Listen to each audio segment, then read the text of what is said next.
नमस्कार। नमस्कार। आज हम एक ऐसी स्वास्थ्य चिंता पर बात कर रहे हैं जिस पर अक्सर खुलकर बात नहीं होती, लिकोरिया, जिसे लोग सफेद पानी की समस्या भी कहते हैं। जी, और ये कई लोगों की रोजमर्रा की जिंदगी और सेहत पर असर डाल सकती है। बिल्कुल। और आज हमारे पास जो जानकारी है उसके आधार पर हम यही समझने की कोशिश करेंगे कि ये लिकोरिया आखिर है क्या? जी इसके पीछे कारण क्या हो सकते हैं? हाँ। और खासकर होम्योपैथी से कैसे देखती है, मतलब क्या नजरिया है और क्या इलाज बताती है? हाँ, और जो सामग्री हमारे पास है वो शुरू में ये कहती है कि ये अपने आप में कोई बीमारी नहीं है? सही।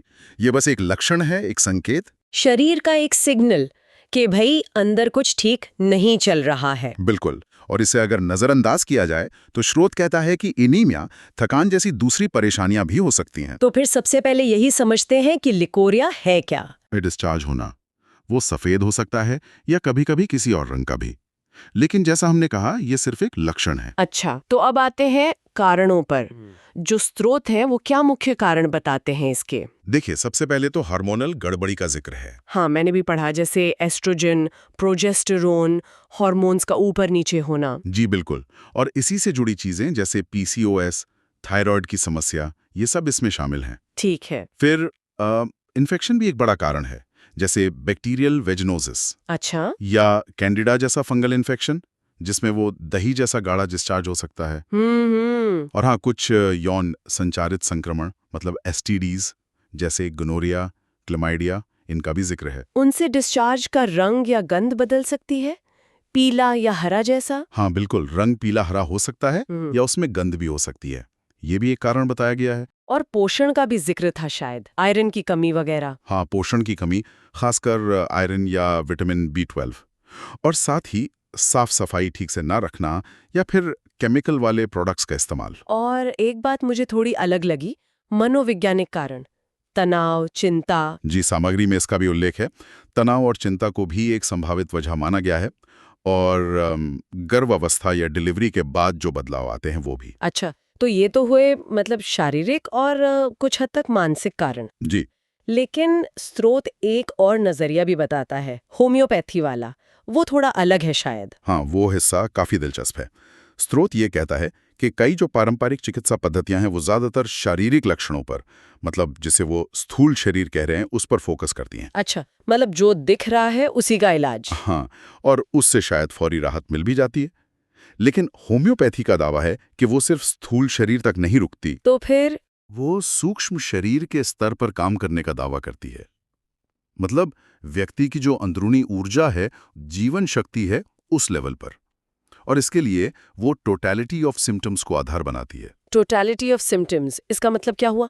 लक्षणों की समग्रता। हाँ, बिल्कुल। मतलब सिर्फ डिस्चार्ज कैसा है ये नहीं, बल्कि मरीज की पूरी तस्वीर देखी जाती है। उसकी नींद कैसी है, उसे क्या पसंद है, क्या नापसंद है, उसकी मानसिक और भावनात्मक स्थिति क्या है, उसे डर किस चीज से लगता है, चिंताएं क्या हैं। अरे वाह, मतलब बहुत सारी चीजें। जी, ये सब छोटी बड़ी बातें मिलाकर एक पूरी तस्वीर बनती है।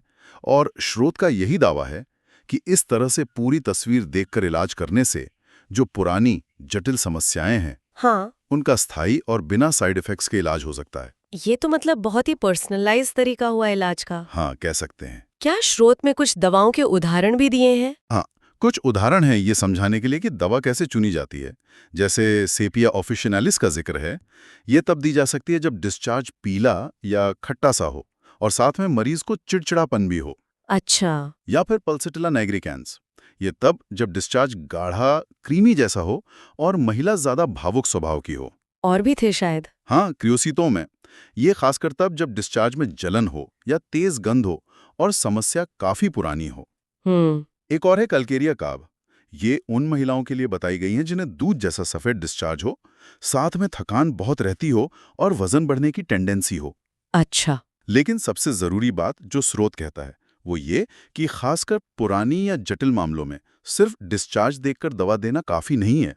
हाँ, वो पूरी तस्वीर देखनी होगी, मानसिक लक्षण वगैरह। बिल्कुल, वो मानसिक और भावनात्मक लक्षण समझना बहुत जरूरी है सही दवा चुनने के लिए। तो कुल मिलाकर हमने इस जानकारी से देखा कि लिकोरिया के कई कारण हो सकते हैं, हार्मोन से लेकर इन्फेक्शन, पोषण, यहाँ तक कि तनाव भी। जी। और एक वैकल्पिक चिकित्सा पद्धति होम्योपैथी इसे एक अलग नजरिए से देखती है। जी। व्यक्ति को एक इकाई मानकर उसके सारे लक्षणों को, टोटलिटी ऑफ सिम्टम्स को समझकर इलाज करने का दावा करती है। निश्चित रूप से ये समझना कि हमारा शरीर कैसे संकेत देता है और अलग-अलग चिकित्सा पद्धतियां उन संकेतों को कैसे समझती हैं, ये हमेशा ही ज्ञान बढ़ाने वाला होता है। बिल्कुल।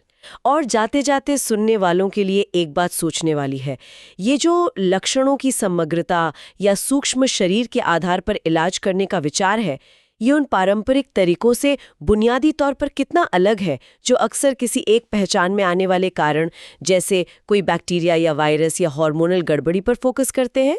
इस पर सोचा जा सकता है।